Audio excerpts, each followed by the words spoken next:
Thosaí an clóscríbán ag bualadh maith an ocailscríofa na 1860 ach sa lá atá nniuán tá sé in úsáid chun ceol cruthaíoch a bhualadh maith chomh maith. Leis ceol asam go ná é an clóscríbán gan dabht, ach go bhfuil éon wathas leis. Well, is léir go bhfuil sé ag oibriú de Aisling Quinn agus an banna ceol The Holidays. Like to write a little song for you. Kind of song you could sing along to, right? Ní rá in like a thosaí mé ag déanamh ceol. Bhí ceol timpeall orm an tám ar fád sa teach agus bhí mo bháthair ag seintear an piano agus bhí mit bharthúcha ag seintear an guitar agus bhí gach like ná ní raibhaint an bhan trat nó aon rud mar sin a bhí lán canna agus lán ceol timpeall orm an tám ar fád.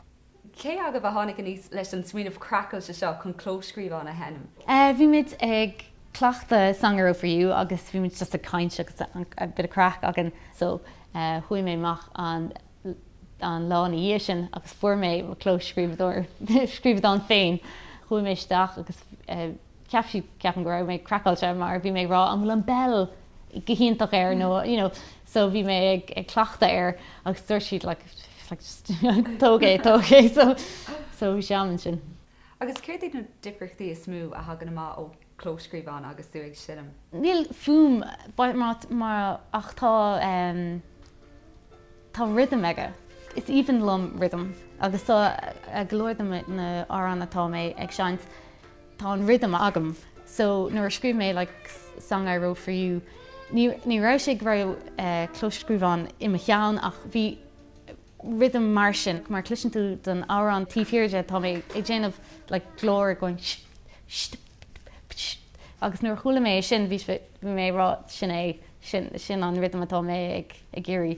Agus mai se bheith chur le bhar goid ar leis ceol cruthaíoch a maihan seo? Ó bhfuil tá muid gcónaí ag smaoinemh ar uirlisí eile aáil fuair mé áiseóharp tá mé inis cleachtú ar sin agus óránaí nua a chuma ar an áiseóharp ach tá muid gcónaí ag brethnú timpeall ag féchan bhfuil éon rud eile tá muid ná like rud an bhrog an asta bhfuil mit an tóglasteach agus chuir sa heol.